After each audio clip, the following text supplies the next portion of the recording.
Good day, I'm Engineer Ejike Ejoa.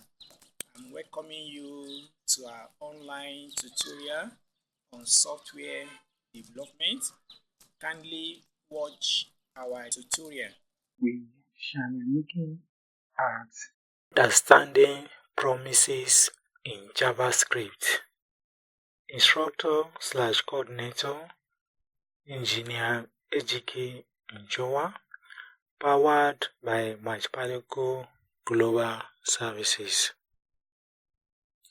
Objective: students will be able to explain the concept of promises and their role in asynchronous programming.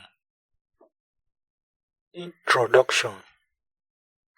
In JavaScript, promises represent the eventual completion or failure of an asynchronous operation and its resulting value. Think of a promise like a food order at a restaurant. You place the order, which is the promise.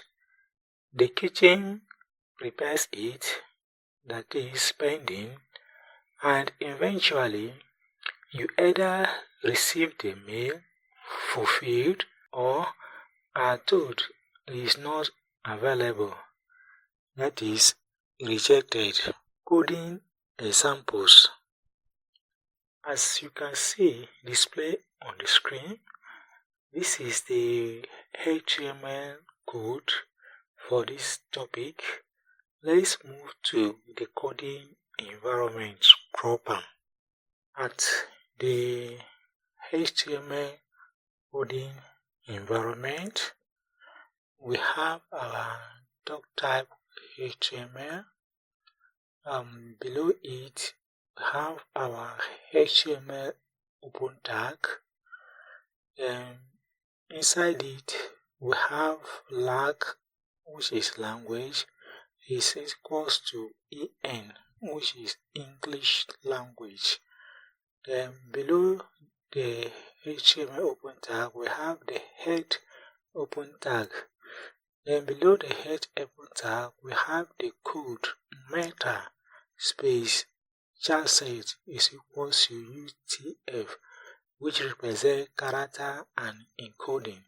Then below it, we have the title. In between the title open and close tag, we have promise concept demo.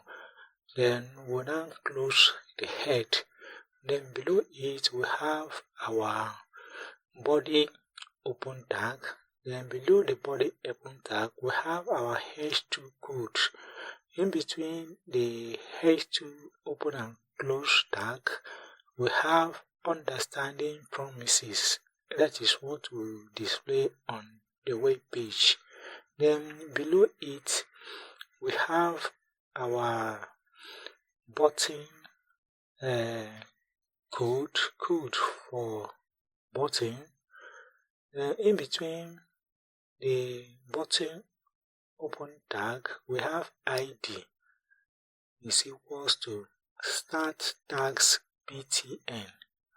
Then in between the button open and close tag, we have start asynchronous tags. This is what we display inside the button. Then below it, we have a paragraph code. Then inside the P open tag, we have ID is equals to output. Then in between the open and close paragraph, we have click the button to begin. That is what is going to display on the web page. Then below it, we have a comment, link to external JavaScript. Then we have our JavaScript code. Then the script.js here is the file that is hosting the JavaScript. Then we now close our body, also close our HTML tag. So let's move to the JavaScript code. As you can see on the screen, this is the JavaScript coding display on our web page. So let's move to the JavaScript coding environment proper.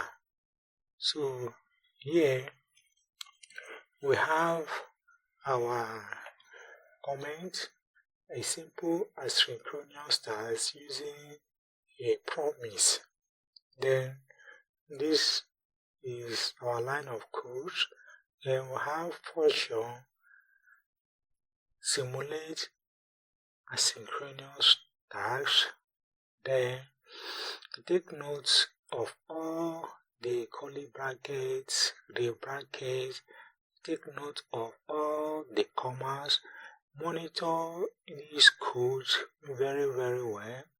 I may not be able to be explaining it one after the other, so take your pen and write down all the codes that you are seeing on the screen.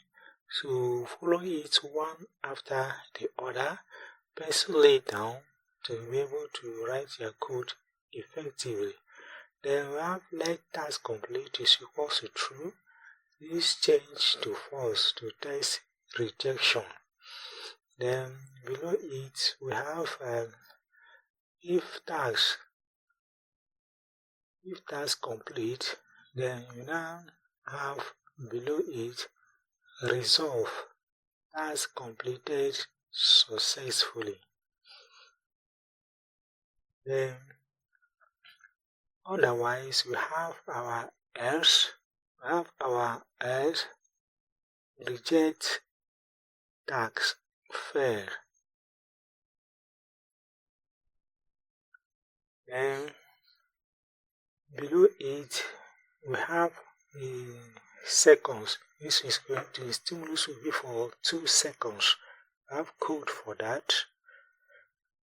Then we now move down.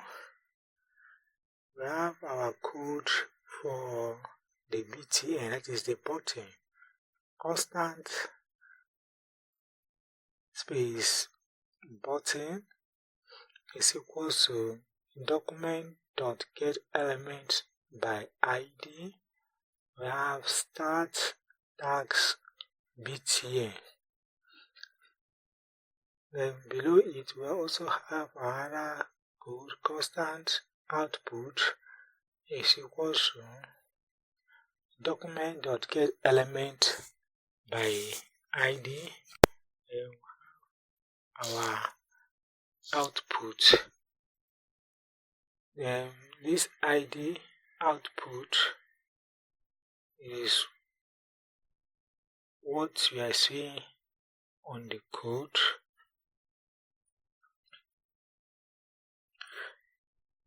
The output and the start task button is what is interacting with the JavaScript and the HTML environment. Then we have our btm.add event listener. We have click. Then under it we also have another line of code, output.text content is equals to tags in progress. Then below it we also have another line of code, simulate asynchronous tasks. Then below it we have dot, then we have message. We also have console.log message. That is what we display at the console. Then we have output.text content is equals to message. So it will display message at the console. Then we have another line of code below. We have .catch in bracket error also .log error, so that means it will be displaying error in case the code is false. So let's save our work, then we'll move to the web browser and refresh our web page. So as you can see at the title bar, we have Promise Concept Demo. Then our H2 code, Understanding Promises. Then when you click the button, Start Asynchronous Tasks, when you click it, then you see a task in progress is loading. You now write task completed successfully. So that is what we mean by promises. So it is loading, and this is where we get this code from. This here, task completed successfully. That means when you click it, then the output will show you tasks in progress. That is the promise. As you can see again, you click the button, tasks in progress, tasks completed successfully. Here, the promise represents an asynchronous task. If success is true, it results with a success message. Otherwise, it rejects. They then handle success, and catch handles failure. Summary: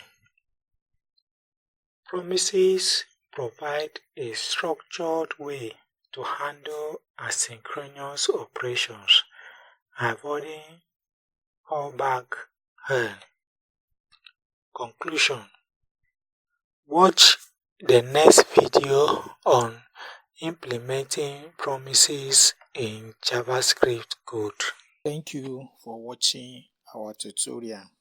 Kindly subscribe to our YouTube channel, like, share and comment for one-on-one training on software development and affiliate marketing, or if you wish we build your website for you, kindly contact us on 080-3642-2829. We also partner with Asynchronous Limited, African First Digital Contributory Scheme, where we show you how to raise capital for that business of your dream. Thank you. May God bless you all.